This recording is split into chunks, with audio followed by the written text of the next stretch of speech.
நடிகர் துல்கர் சல்மான் கேரள உயர்நீதிமன்றத்தில் முறையீடு செய்துள்ளார். தனது பூட்டான் இறக்குமதி காரை சுங்கத்துறை பறிமுதல் செய்ததற்கு எதிராக நடிகர் துல்கர் சல்மான் முறையீடு செய்துள்ளார். இதுகுறித்தான மேலும் விவரங்களை வழங்குவதற்காக எமது செய்தியாளர் ஹேமலதா இணைப்பில் இணைகிறார். ஹேமலதா, வணக்கம். இதுகுறித்தான முழு விவரங்களை தற்போது பதிவு பண்ணலாம். வணக்கம் பவித்ரா.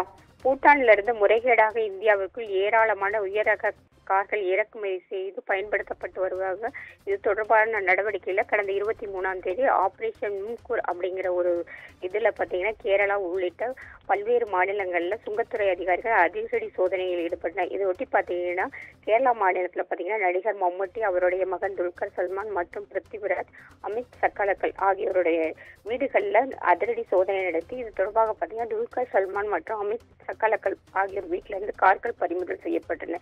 தற்பொழுது பாத்தீங்கன்னா இந்த இதுல பாத்தீங்கன்னா ஒரு 38 கார்கள் இதுவரைக்கும் பறிமுதல் செய்திருக்காங்க. அதாவது துல்கர் சல்மானுடைய இரண்டு கார்கள், அமித் சக்கலக்கலுடைய ஒரு சில கார்களும் பறிமுதல் செய்யப்பட்டிருக்கு. இவங்களுக்கு எல்லாமே தற்பொழுது பாத்தீங்கன்னா சுங்கத்துறை அதிகாரிகள் விசாரணைக்கு அழைப்பதற்கான நோட்டீஸ் அனுப்புவதற்கான சம்மன் அனுப்புவதற்கான நடைமுறைகளை தற்பொழுது ஈடுபட்டு வரும் நிலையில பாத்தீங்கன்னா துல்கர் சல்மான் கேரள உயர்நீதிமன்றத்தில் ஒரு மனு தாக்கல் செய்திருக்கு. அந்த மனுவில் பாத்தீங்கன்னா தன்னிடமிருந்து பறிமுதல் செய்யப்பட்ட ஒரு லேண்ட் ரோவர் கார் பாத்தீங்கன்னா சுங்கத்துறை வரிகளில் கட்டப்பட்டு ஏற்கனவே அதற்குரிய ரசீதுகள் தொடர்பான கார் தொடர்பான ஆவணங்கள் அனைத்தும் சுங்கத்துறையிடம் சமர்ப்பிக்கப்பட்ட நிலையிலும் கூட தன்னுடைய காரை பறிமுதல் செய்திருப்பதாகவும், நான் சட்ட விரோதமா எந்த ஒரு நடவடிக்கைகளிலும் ஈடுபடவில்லை என்றும் அனைத்து விதிமுறைகளையும் பின்பற்றி இந்த கார்கள் வாங்கி பயன்படுத்தி வருவதாகவும் தற்பொழுது சுங்கத்துறை அதிகாரிகள் தன்னிடமிருந்து பறிமுதல் செய்யப்பட்ட காரை திருப்பி ஒப்படைக்கணும் சொல்லி மனுவில் குறிப்பிட்டிருக்கு.